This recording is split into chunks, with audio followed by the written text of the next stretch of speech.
What's up, everybody? It's Carpo here. Doing this video to try to express a few viewpoints that I have on the way that the mind works, the way that we perceive information, and the coincidences or synchronicities that happen when we start talking about numerology.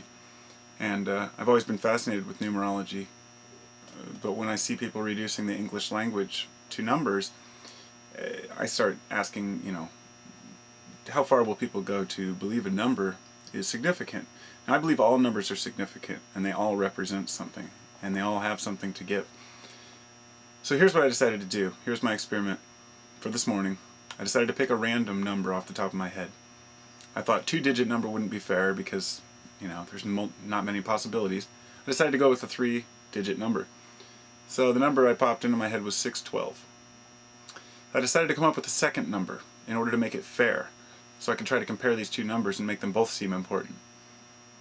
But rather than thinking it off the top of my head, I know that my brain can work in strange ways to create numbers, so I thought for the second one I'll roll a die. So I rolled the die 3 times for the numbers, and it came up with 1, 5, and 3, 153.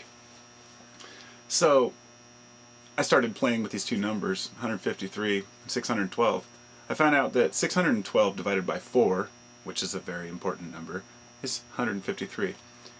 But beyond that, I couldn't believe that these two numbers had so much correlation with one another, and it just blew me away that I randomly chose these two 3-digit numbers, and that the dice helped me do that, and it made me wonder if the universe really is trying to talk to me through the numbers, or if I'm finding what I'm looking for, you see. And this was the exact point of doing the experiment. So here's what I found out about 612. Supposedly the apothem of the Great Pyramid is 612 feet. I heard somebody else say steps. There's 612 steps. I haven't looked into these yet. This is just what I've found that people claiming, and this is what people claim the significance of the numbers are. There's a huge movement behind claiming that since the Kabbalah, the original writing of the Kabbalah, has 612 pages, that it was significant, and that somehow it's an evil number or whatnot, which is interesting because 612 is 6 plus 1 plus 2 is 9. 1 plus 5 plus 3, the other number, is also 9. So of course these numbers are interesting. 612 is 216 in reverse, and 216, for those who know, is a very sacred number.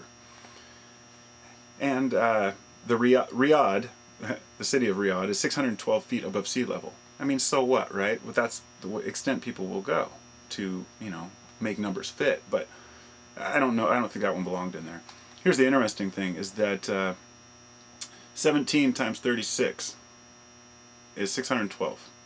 You get the 612. Divided by 2, it's 306. Divided by 2 again, it's 153. You come back to that second number. And here's one that somebody mentioned. 265.153 is Vesica Pisces. So they believed that 153 has significance, even though it's after the decimal point. So that wasn't even the interesting number.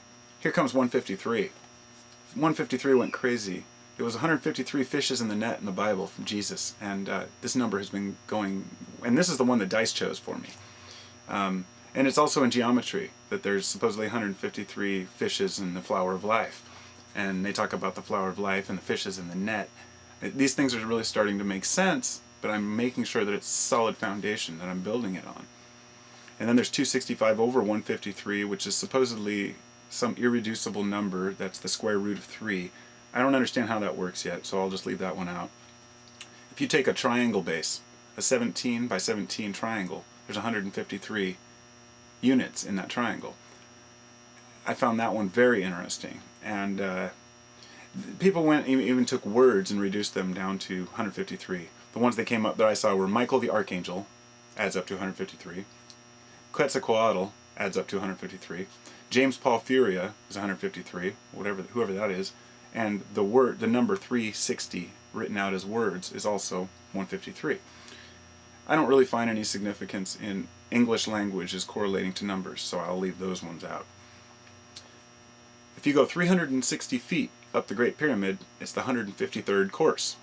I don't really find that relevant either because we're using feet here, and feet are man's measurements. So I don't know what to think about that. Then there's Revelation 15:3, which is 153, which deals with the fish again. So, I have many more things I found out about these numbers. I couldn't believe that the second chance number ended up being a division of 4 from the number that I chose out of my head. So I asked myself, is the universe trying to tell me something? Or am I just drawing conclusions? And I think this is the exact point, that we can take it however we want.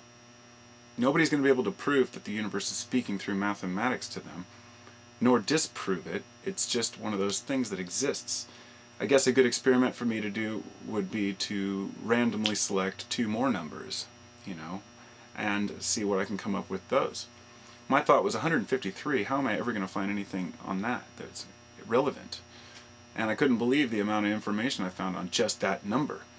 I've done the same thing with 719 because it was in my name. It used to be my old address of my house. It was 719 2nd Street. So I just used it because Carpa was taken.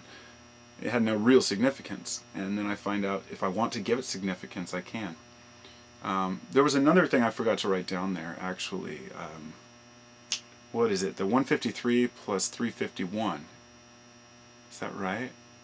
Oh, I can't remember what it was. It was like 660. It comes out to 666, and they started bringing all these numbers up.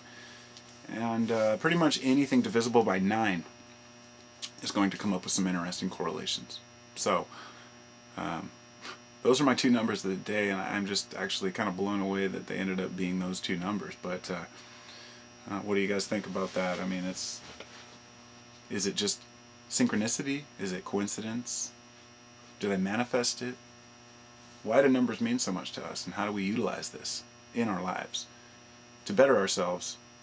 It's one thing to understand numbers, but to make them useful is what I'm trying to acquire, that knowledge, if there is any way to make them useful. So, peace out, everybody.